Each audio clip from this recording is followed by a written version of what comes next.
Nobody wants to hear this, but the habits that have had the biggest impact on my finances are deeply, profoundly unsexy. Until a few years ago, I was a banker surrounded by people who earned a lot of money and, in many cases, had very little to show for it. Big salaries, impressive job titles, and almost no financial security underneath. And what I noticed over time is that the people who actually built lasting wealth weren't doing anything flashy or difficult. The habits were almost embarrassingly simple, boring even, and it took me longer than I'd like to admit to start copying them. So, in this video, I want to share 9 of those habits with you. They aren't glamorous, they won't make anyone go viral on social media, but they save me more money than almost anything else. Let's start. Number 1. Waiting 48 hours before buying anything non-essential. The average person spends a significant amount each year on impulse purchases, and a surprising number of people say they spend more on impulse purchases than they put in their retirement accounts. One reason for this could be a psychological phenomenon scientists call hyperbolic discounting. Basically, our brains are wired to prioritize smaller, immediate rewards over larger future rewards. So, the buzz you get from buying something today can feel far more real and tangible than the idea of possibly having more money months or years from now.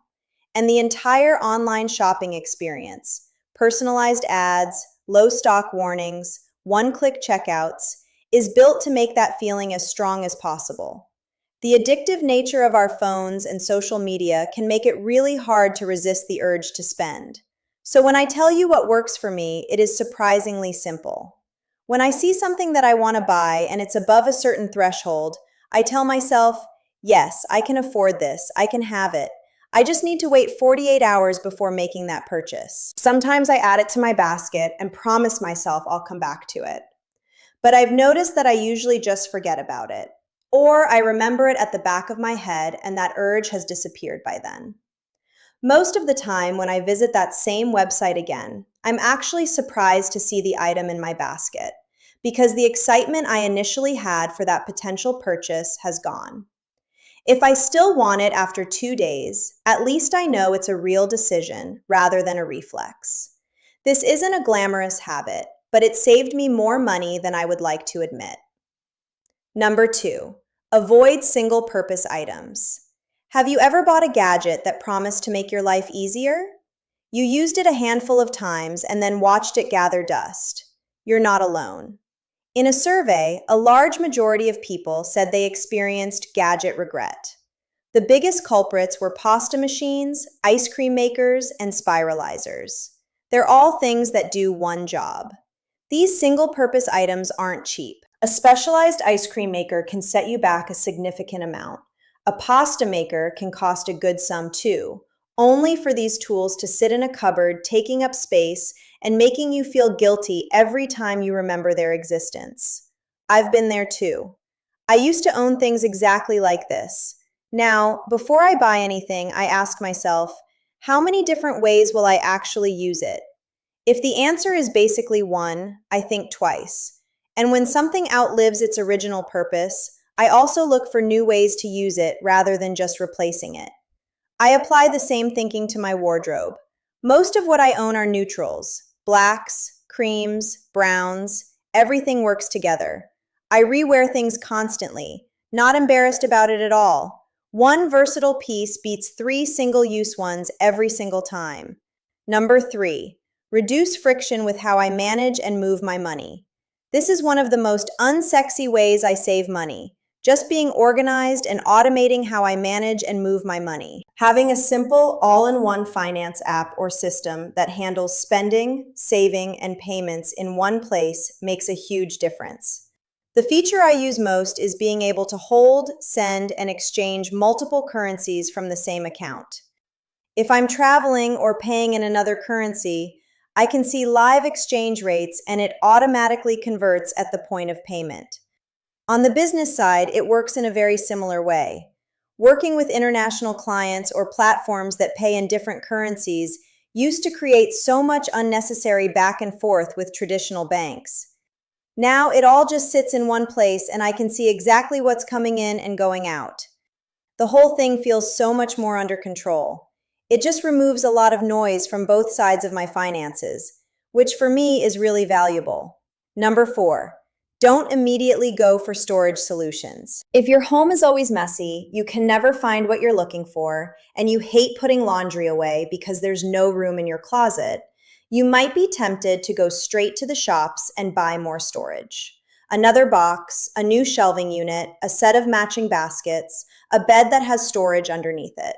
There's a whole industry built around selling you the idea that the only solution to too much stuff is just more stuff to put it in. But buying more boxes or spending thousands on fitted wardrobes won't actually fix anything. You might not see the clutter anymore, but it's still there, and you're paying for it to live with you, even if you never use those items again. So not only did these things cost you money in the first place, you're now spending even more just to store them. And if you keep accumulating, the problem will only get worse, and you'll need to buy even more boxes and organizers, and eventually, maybe even a bigger home. Because the real problem was never actually a lack of storage. It was most likely the amount of things that you own. Before buying anything to organize or store my belongings, I now ask myself, what am I actually putting in here? And am I doing this to organize my belongings or to declutter my excess items? When I go through these items, I ask myself, have I used any of these in the last 12 months? If the answer is no, I get rid of it. I usually find that I can save money and make my home tidier by selling or donating things rather than just finding a new home for them. It turns out a lot of the organization problem is actually a consumption problem, and that is much easier to fix. Number 5, let things break before replacing them. According to a study, a large percentage of people with a defective product didn't even consider repairing it first. They went straight to buying something new. Of course, if you don't have the skills or tools to fix something yourself, and you don't have a friend who can help, skipping the repair stage and immediately buying a replacement can sometimes be the quickest, easiest solution. But the same study found that more than half of people who replace their TV do so while it was working perfectly fine. Buying shiny new things and upgrading older tech can be exciting, but that constant cycle of replacing things that still work is often one of the biggest hidden drivers of lifestyle inflation. It might not seem like an expensive move in the moment, especially if you sell the old item and use that to justify the new purchase. But every time you shorten that replacement cycle on an item, the numbers add up. So these days, I try to use things for their full lifespan. I repair where I can, and I only replace something when it genuinely can't do its job anymore. The one exception I'd say is anything work or productivity related. If your laptop is so slow that it's eating into your working day, or your equipment is genuinely holding back the quality of your work, replacing it sooner probably makes sense because in that case, not upgrading is actually costing you money too. Number 6, buy in bulk. What I'm about to say might seem like a massive contradiction because just a moment ago I was encouraging you to wait until you finished using one item before replacing it with another. But sometimes it can make sense to do the opposite and stock up while you can. For example, there are certain things I know I'm going to use no matter what.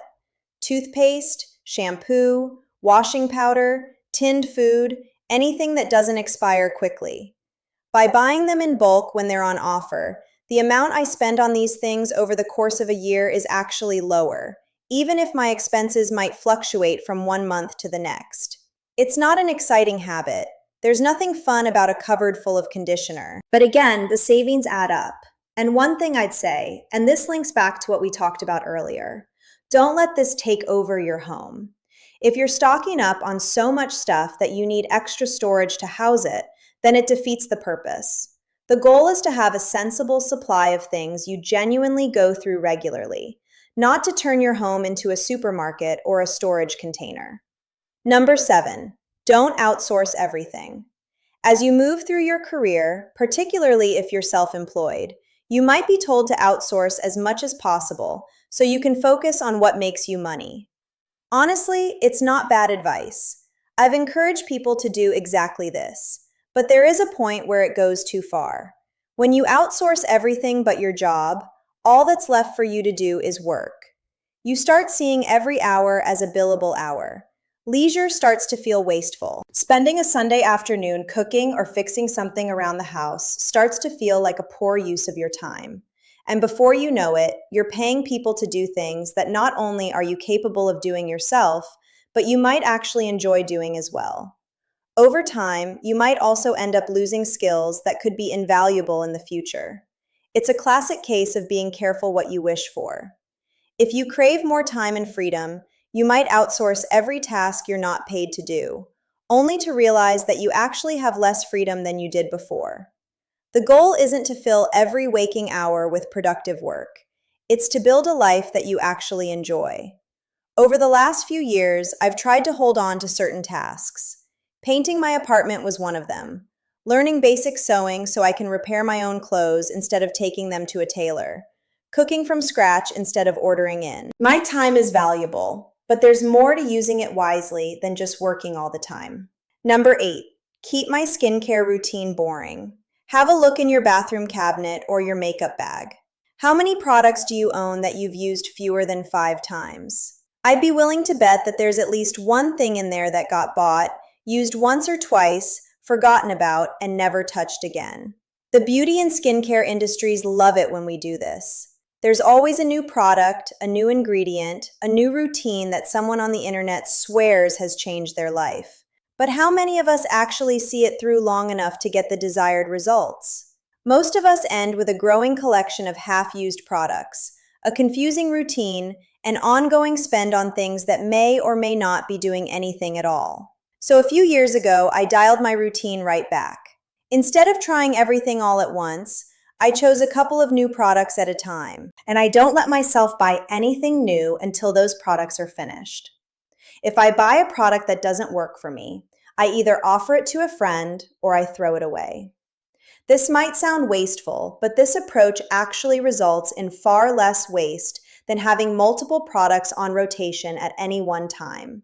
Because the more you have, the harder it is to complete them all before they expire. And you don't actually know which one is working. So now I always use products until they've run out. And whenever I introduce something new, I only do it after using other products for long enough to see which ones are working, which ones are actually making a difference.